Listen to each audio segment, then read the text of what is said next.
একটা শিশুকে জন্মের পর থেকেই তাকে মৃত্যুর জন্য বড় করা হচ্ছে। শুনতে অবিশ্বাস্য লাগছে, তাই না? কল্পনা করা যায় একটা ছোট শিশুকে নিজের সন্তানের মতো ভালোবাসা দিয়ে বড় করা হচ্ছে। তাকে ভালো খাবার, ভালো শিক্ষা, নিরাপদ জীবন সবকিছুই দেওয়া হচ্ছে। কিন্তু এসবের পেছনে লুকিয়ে আছে এক ভয়ঙ্কর সত্য। তাকে বড় করা হচ্ছে শুধু এক দানবের খাবার বানানোর জন্য।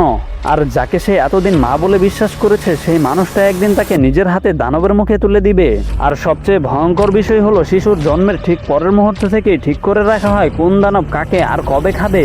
আজকের গল্প এমন এক অনাথ আশ্রমের, যেখানে প্রতিটি শিশুর জন্মের সঙ্গে সঙ্গেই তার মৃত্যুর দিনও লিখে দেওয়া হয়। গল্প শুরু হয় গ্রেসফিল্ড নামে একটি সুন্দর অনাথ আশ্রম ঘিরে। চারিদিকে সবুজ মাঠ আর ঘন জঙ্গলে ঘেরা এই জায়গায় অনেক শিশু একসঙ্গে থাকে। তারা সবাই একে অপরকে নিজের ভাই বোনের মতো ভালোবাসে।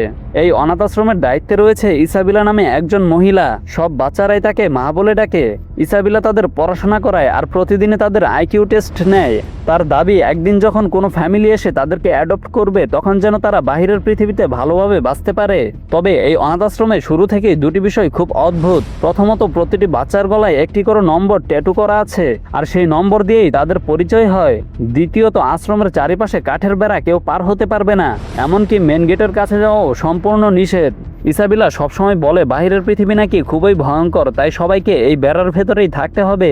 এখানেই আমাদের পরিচয় হয় তিনজন সবচেয়ে বুদ্ধিমান আর বড় বাচ্চার সঙ্গে। তাদের নাম এমা, নরমান আর রে। তারা অন্যদের সঙ্গে লুকোচুরি খেললেও এটা শুধু খেলা নয়, এর মধ্যেই তাদের বুদ্ধি আর শরীর দুটোই অনুশীলন হয়। আর নরমান এতটাই চালাক যে সে খুব সহজেই সবাইকে খুঁজে বের করে ফেলে। এমন সময় খবর আসে কনি নামে 6 বছরের একটি ছোট মেয়েকে একটি ফ্যামিলি অ্যাডপ্ট করে নিয়ে যাবে। কনি সবসময় নিজের প্রিয় টেডি বিয়ারটাকে সঙ্গে রাখে। বিদায়ের সময় সে সবাইকে কথা দেয় বাহিরে গিয়ে সে চিঠি পাঠাবে। কিন্তু নরমান আর রে অবাক হয়ে ভাবে, এর আগে যারা এখান থেকে গিয়েছে তারা একজনও কখনো কোনো চিঠি পাঠায়নি। কিছুক্ষণ পর ইসাবিলা কনিকে নিয়ে মেইন গেটের দিকে চলে যায়। এর কিছুক্ষণ পর এমা আর নরমান দেখতে পায় কনির প্রিয় টেডি বিয়ারটা সেই টেবিলেই পড়ে আছে। এটা দেখে এমা চিন্তায় পড়ে যায়, কারণ এই টেডি বিয়ার ছাড়া কনি কখনো কোথাও যায় না। ঠিক তখনই রে এসে জানায় মেইন গেটের আলো এখনো জ্বলতেছে, তার মানে কনি হয়তো এখনো সেখানেই আছে। চাইলে এখনই গিয়ে তাকে টেডি বিয়ারটা দিয়ে আসা যাবে। যদিও তারা জানতো মেইন গেটের কাছে যাওয়া নিয়মের বিরুদ্ধে, তবুও এমা আর নরমান দৌড়ে সেখানে পৌঁছে যায়। গেটে গিয়ে তারা একটি বড় ট্রাক দেখতে পায়। তারা ভাবে কনি হয়তো ট্রাকের ভেতরেই আছে, কিন্তু ট্রাকের ভেতরে তাকাতেই তারা যা দেখতে পায় তা দেখেই তাদের গা শিউরে ওঠে। কারণ সেখানে কনির নিথর দেহ পড়ে আছে, আর তার বুকের উপর রাখা একটি লাল ফুল।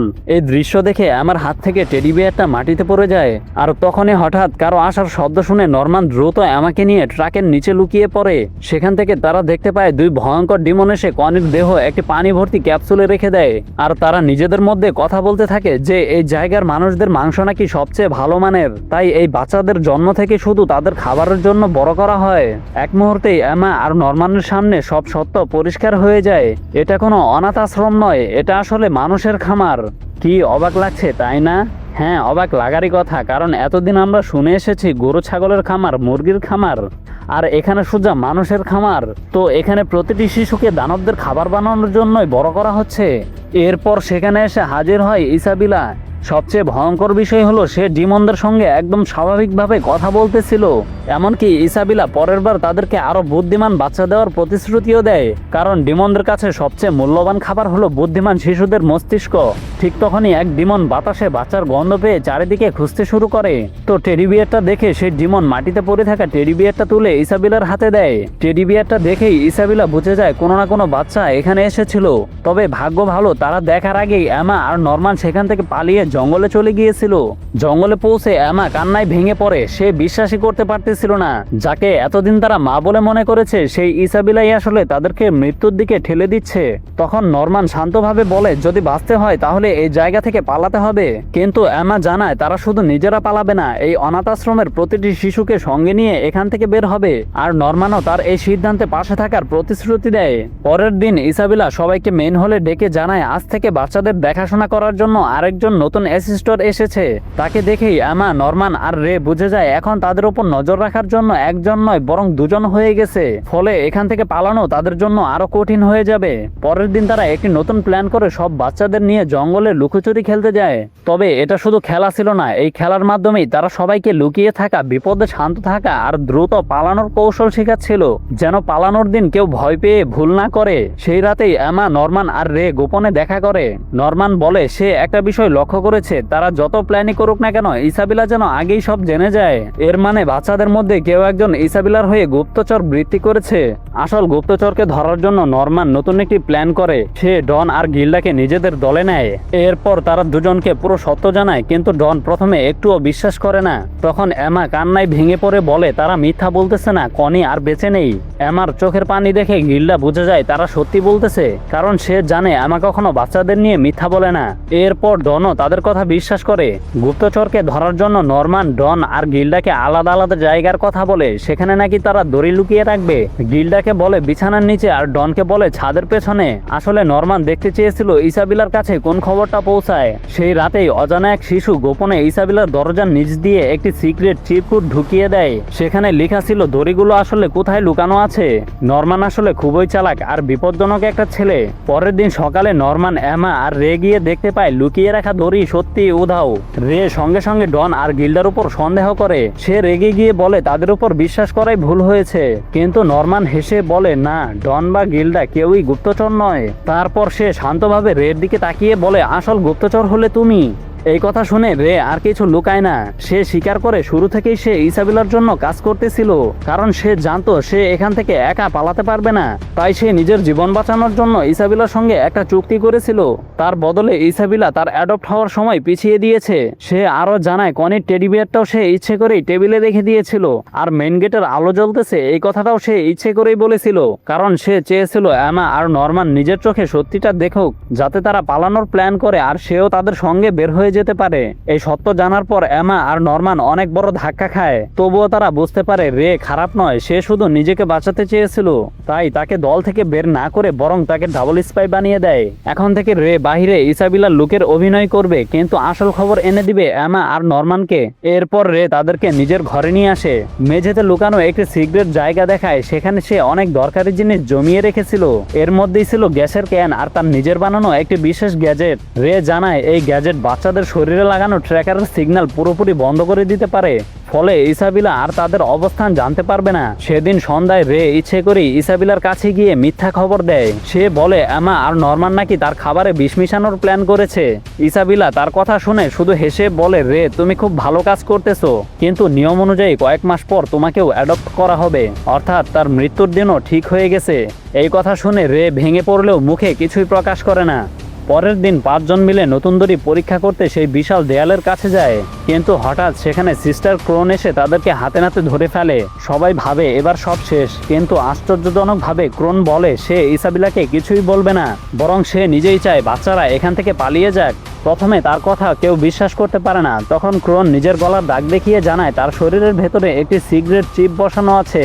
যদি কোনো শিশু তার চোখের সামনে পালিয়ে যায় অথবা সে ইসাবেলার বিরুদ্ধে যায়, তাহলে হেডকোয়ার্টার থেকে সেই চিপের মাধ্যমে তাকে সঙ্গে সঙ্গে মেরে ফেলা হবে। সে আরও জানায় সেও একসময় এই অনাথ আশ্রমেরই শিশু ছিল। নিজের জীবন বাঁচানোর জন্যই সে একদিন এই ফার্মের মা হতে চেয়েছিল। সেই রাতেই 5 জন সিস্টার ক্রোনের ঘরে যায়। সেখানে সিস্টার ক্রোন তাদেরকে এই পৃথিবীর সবচেয়ে ভয়ঙ্কর সত্য জানায়। প্রায় 1000 বছর আগে মানুষ আর ডিমনের মধ্যে এক ভয়াবহ যুদ্ধ হয়েছিল। এতে লাখ লাখ মানুষ মারা যাওয়ার পর দুই পক্ষ একটি চুক্তি করে, যার নাম ছিল উইথ প্রমিস। এই চুক্তি অনুযায়ী মানুষ আর ডিমন নিজেদের পৃথিবী আলাদা করে নেয়। ডিমনরা আর মানুষের জগতে হামলা করবে না, কিন্তু তার বদলে নিয়মিত ডিমনদের জন্য শিশু সরবরাহ করতে হবে। এই কারণেই গ্রেসফিল্ডের মতো অসংখ্য সিক্রেট ফার্ম তৈরি করা হয়েছে, যেখানে এত যত্ন করে বাচ্চাদের বড় করা হয় শুধু একদিন ডিমনদের খাবার বানানোর জন্য।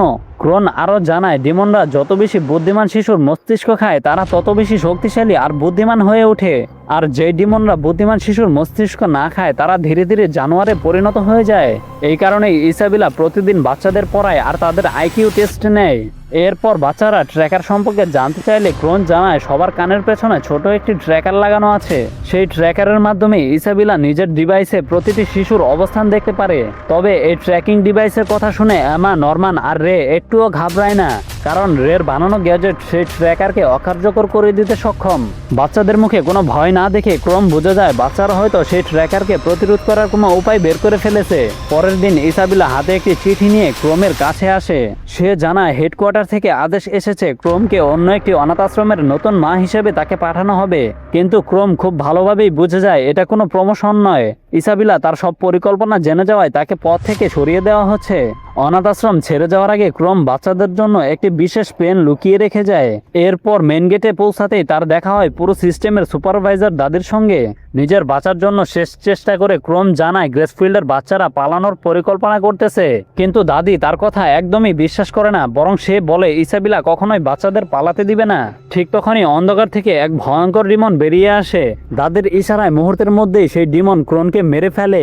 এদিকে ক্রোন চলে যাওয়ার পরই এমা আর নরমান তাদের পরিকল্পনার পরের ধাপ শুরু করে। তারা বিশাল দেয়ালের কাছে গিয়ে বাইরে যাওয়ার পথ খুঁজতে চায়। অন্যদিকে রে ইসাবেলাকে ব্যস্ত রাখার চেষ্টা করে যাতে তার কোনো সন্দেহ না হয়, কিন্তু ইসাবেলা আগেই সব বুঝে গিয়েছিল। সে রেকে একটি খালি ঘরে আটকে রেখে নিজেই জঙ্গলের দিকে রওনা দেয়।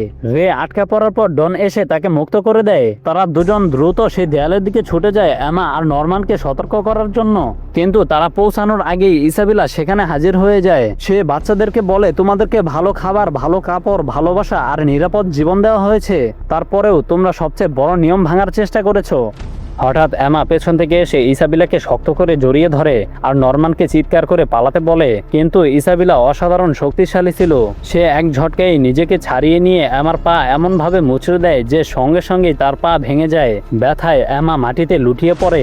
বন্ধুর এই অবস্থা দেখে নরমান আর একা পালানোর সাহস পায় না। ইসাবেলা তখন জানিয়ে দেয় পরের দিনই নরমানের অ্যাডপশন হবে, অর্থাৎ তাকে ডিমনদের হাতে তুলে দেওয়া হবে। সেদিন রাতে সবাই মিলে নরমানকে বাঁচানোর পরিকল্পনা করে।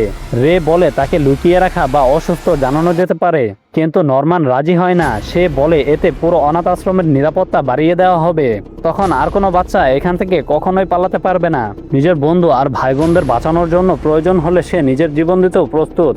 পরের দিন সকালে জিনিসপত্র গোছানোর সময় নরমান ক্রোনের রেখে যাওয়া সেই বিশেষ পেনটি খুঁজে পায়। ভালো করে দেখে সে বুঝতে পারে এটি কোনো সাধারণ পেন নয়, এর ভেতরে বাহিরের পৃথিবীর গুরুত্বপূর্ণ কোনো রহস্য লুকিয়ে আছে। তাই সে চুপচাপ সেটি নিজের কাছে রেখে দেয়।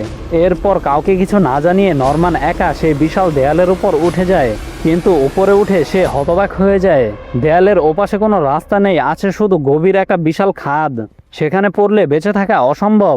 তখন সে বুঝতে পারে এখান থেকে বের হওয়ার একমাত্র উপায় হলো সেই সেতু খুঁজে বের করা, যেটা এই খাদ পার হয়ে বাইরের পৃথিবীতে পৌঁছে দেয়। নরমান দ্রুত ফিরে এসে একটি কাগজে পুরো এলাকার মানচিত্র এঁকে দেয়। সেখানে লিখে দেয় কেউ যেন সরাসরি খাদে লাফ না দেয়। সেতুর পথ খুঁজে বের করতেই হবে। তারপর সেই মানচিত্র আর সিক্রেট পেন এমার বিছানার নিচে লুকিয়ে রাখে। অবশেষে বিদায়ের সময় চলে আসে। ছোট বাচ্চারা মনে করে নরমান ভালো একটি পরিবারের কাছে যাচ্ছে, কিন্তু এমা, রে, ডন আর গিল্ডাই জানে এই দরজার ওপারেই তার জন্য অপেক্ষা করছে মৃত্যু। ভাঙা পা নিয়েই এমা নরমানকে জড়িয়ে ধরে কান্নায় ভেঙে পড়ে। নরমান শুধু হাসি মুখে সবার কাছ থেকে বিদায় নিয়ে ইসাবেলার সঙ্গে মেন গেটের দিকে এগিয়ে যায়।